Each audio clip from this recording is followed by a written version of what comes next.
ये smart eastern clinic series की second video है जिसमें हम cardiovascular system, central nervous system, gastrointestinal system और रेस्पिरेटरी सिस्टम के इलाज में इस्तेमाल होने वाले 60 कैप्सूल या टैबलेट फॉर्मुलेशंस का एक तारुफी जायज़ा लेंगे। इस चार्ट के पहले ग्रुप में 2 कैप्सूल और 3 टैबलेट फॉर्मुलेशंस हैं जो कि लोअर रेस्पिरेटरी ट्रैक की बीमारियों में इस्तेमाल किए जा सकते हैं।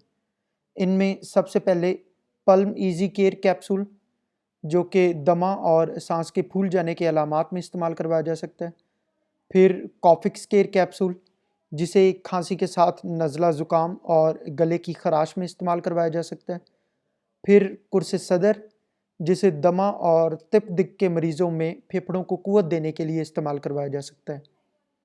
फिर कुर्से दमा जिसे फेफड़ों की नालियों में तशन्नुज और बलगम के इखराज में इस्तेमाल करवाया जा सकता है। और आखिर में हुब्बे सुरफा जिसे ऐसी खांसी जिसमें गले का इन्फेक्शन हो उसके इलाज में इस्तेमाल करवाया जा सकता है। अगले ग्रुप में 1 कैप्सूल और 4 टैबलेट्स हैं जो कि अपर रेस्पिरेटरी ट्रैक की बीमारियों में इस्तेमाल करवाई जा सकती हैं। इनमें सबसे पहले साइनस केयर कैप्सूल जो कि नज़ला ज़ुकाम और उसके नतीजे में होने वाले सर दर्द में इस्तेमाल करवाया जा सकता है। फिर सुर्फिकोल टैबलेट जिसे नज़ला ज़ुकाम और गले की खराश में इस्तेमाल करवाया जा सकता है। फिर हुब्बे नज़ला ज़ुकाम जो कि नज़ला ज़ुकाम में कंजेशन और जिस्म में दर्द के इलाज में इस्तेमाल करवाया जा सकता है।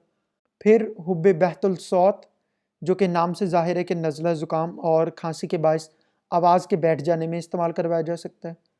और आखिर में बुरहानी पिल जो कि मौसमी असरात की वजह से होने वाले नज़ला ज़ुकाम के इलाज में इस्तेमाल करवाई जा सकती हैं। अगले 2 ग्रुप्स में 2 कैप्सूल और 8 टैबलेट्स हैं जिनको मैदा के मुतअद्दिद बीमारियों के इलाज में इस्तेमाल करवाया जा सकता है। इनमें सबसे पहले गैस्ट्रोकेयर कैप्सूल जिसे सीने की जलन, भूख में कमी, मतली और बदहज़मी के इलाज में इस्तेमाल करवाया जा सकता है। फिर गैस्ट्री प्लस टैबलेट जिसे ज़्यादा खाना खाने की वजह से होने वाली सीने में जलन और बदहज़मी के इलाज में इस्तेमाल करवाया जा सकता है। फिर रीनो टैब जिसे मैदे की तेज़ाबियत के साथ बदहज़मी, कै और मतली के इलाज में इस्तेमाल करवाया जा सकता है। फिर पेप्सिर टैबलेट जिसे ईसोफेगस और मैदे के अल्सर के इलाज में इस्तेमाल करवाया जा सकता है। फिर हर्बसाल टैबलेट जिसे बार बार कै आने के बायस अल्सर बनने से रोकने के लिए इस्तेमाल करवाया जा सकता है। फिर अल्सर किल कैप्सूल जिसे मैदे के अल्सर के इलाज में इस्तेमाल करवाया जा सकता है। फिर अजमली टैबलेट जिसे मैदे में दर्द और उबकाई आने से पैदा होने वाली सीने की जलन में इलाज के तौर पे इस्तेमाल किया जा सकता है। फिर हुब्बल हल्तीत जो कि भूख बढ़ाने और हज़म में मदद देने के लिए इस्तेमाल की जा सकती है। फिर कुर्से बसबासा जो कि मैदे को कुव्वत देने और भूख बढ़ाने में इस्तेमाल की जा सकती है। और आखिर में पेपकॉन टैबलेट जो कि एक चबाने वाली गोली है और उसे मैदे की तेज़ाबियत में फौरी आराम के लिए इस्तेमाल किया जा सकता है। अगले 2 ग्रुप्स में 4 कैप्सूल और 6 टैबलेट्स हैं जो कि लोअर गैस्ट्रोइंटेस्टाइनल सिस्टम की मुतअद्दिद बीमारियों में इलाज के तौर पे इस्तेमाल करवाई जा सकती हैं। इनमें सबसे पहले मिफ्ता टैबलेट जिसे पखाना नरम करने और हरकत दूधिया बढ़ाने में इस्तेमाल किया जा सकता है। फिर कुर्से मुलय्यन जिसे कब्ज़ कुशा के तौर पर बवासीर के इलाज में इस्तेमाल किया जा सकता है। फिर कोलोन केयर कैप्सूल जिसे कब्ज़ दूर करने और आंतों से फाजिल मादे खारिज करने में इस्तेमाल किया जा सकता है। फिर कॉन्स्टिगोन टैबलेट जिसे कब्ज़ के साथ साथ पेट में दर्द और बदहज़मी के इलाज में इस्तेमाल करवाया जा सकता है। फिर डायसन केयर टैबलेट जिसे पेचिश और मैदे के पिचक जाने जिसे तिब्बी इस्तिलाह में आर ग्लास सिंड्रोम कहते हैं उसकी अलामात में इस्तेमाल करवाया जा सकता है। इस ग्रुप में आगे पाइलिन पिल्स जिसे बवासीर में खून और मकद के अतराफ में खारिश के अलामात में इलाज के तौर पर इस्तेमाल किया जा सकता है। फिर जहीरी टैबलेट जिसे खूनी और चावलों के पानी जैसे पतले पेचिशों में इलाज के तौर पर इस्तेमाल किया जा सकता है। फिर सीज एक्स टैबलेट जिसे पेचिशों में फौरी आराम के लिए इस्तेमाल किया जा सकता है। फिर पी टैब कैप्सूल जिसे बवासीर के दौरान खून की बंदिश, दर्द में आराम और पखाना नरम करने के लिए इस्तेमाल करवाया जा सकता है। और सबसे आखिर में हेमलॉन कैप्सूल जिसे खूनी बवासीर में इचिंग और डिस्कम्फर्ट जैसे अलामात में इलाज के तौर पर इस्तेमाल किया जा सकता है। اگلے گروپ میں 4 کیپسول اور 6 ٹیبلٹس ہیں جو کہ سینٹرل نروس سسٹم کی متعدد بیماریوں میں علاج کے طور پہ استعمال کروائی جا سکتی ہیں۔ ان میں سب سے پہلے برین کیئر کیپسول، جسے اعصابی صحت اور قوت یادداشت بڑھانے کے لیے استعمال کیا جا سکتا ہے۔ پھر انٹیلان کیپسول، جسے ذہنی تکان، نفسیانی اضطراب اور سوچنے سمجھنے کی صلاحیت کو بہتر کرنے کے لیے استعمال کروایا جا سکتا ہے۔ پھر نرو کیئر کیپسول، جسے ذہنی کھچاؤ میں تسکین دینے کے لیے استعمال کروایا جا سکتا ہے۔ پھر ٹناکن ٹیبلٹ، جسے دماغ میں خون کی گردش کے عوارض کے علاج میں استعمال کروایا جا سکتا ہے۔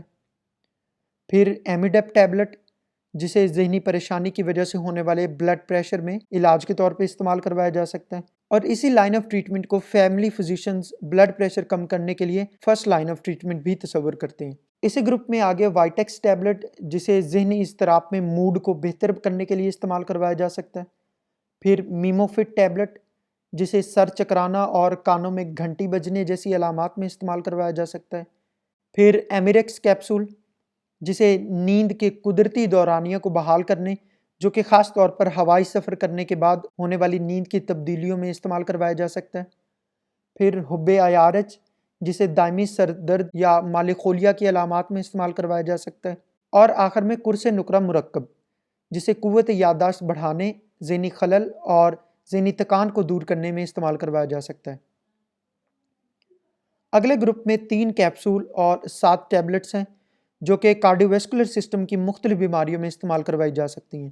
ان میں سب سے پہلے کاردل ٹیبلٹ، جو کہ دل کی دھڑکن میں بے ترتیبی اور خفقان کی علامات میں علاج کے طور پہ استعمال کروائی جا سکتی ہے۔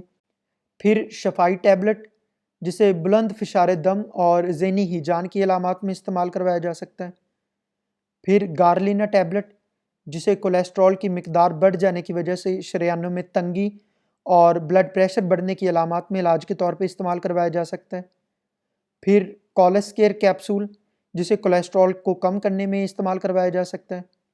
پھر ہارٹ کیئر کیپسول، جسے قلب کو طاقت دینے اور خفقان کی علامات میں علاج کے طور پہ استعمال کروایا جا سکتا ہے۔ اس گروپ میں آگے گارلیکو ٹیبلٹ، جو نہ صرف کہ ہائی بلڈ پریشر بلکہ کولیسٹرول کی زیادتی کی وجہ سے شریانوں میں کولیسٹرول کو جمنے سے روکنے میں استعمال کروائی جا سکتی ہے۔ پھر اجملین ٹیبلٹ، جو کہ بلڈ پریشر کو کنٹرول کرنے میں استعمال کروائی جا سکتی ہے۔ پھر ہائپر ٹیب کیپسول، جسے ہائی بلڈ پریشر کے ساتھ تیز دل کی دھڑکن کو اعتدال میں لانے کے لیے استعمال کروایا جا سکتا ہے۔ پھر ٹرو کارڈن ٹیبلٹ، جسے دل کی شریانوں کے بند ہو جانے سے دل کے دورہ پڑنے سے بچانے کے لیے استعمال کروایا جا سکتا ہے۔ اور آخر میں ٹرائی کارڈن ٹیبلٹ، جسے شریانوں کی اندرونی تہہ کی حفاظت کے لیے استعمال کروایا جا سکتا ہے۔ اگلے گروپ میں 3 کیپسول اور 7 ٹیبلٹس ہیں جو کہ جگر اور پتے کی مختلف بیماریوں میں استعمال کروائی جا سکتی ہیں۔ ان میں سب سے پہلے ہپسی ٹیبلٹ، جسے ہیپاٹائٹس، یرکان، جگر کا سکڑنا اور اس کے نتیجے میں ہونے والے ذہنی عوارض کے علاج میں استعمال کروایا جا سکتا ہے۔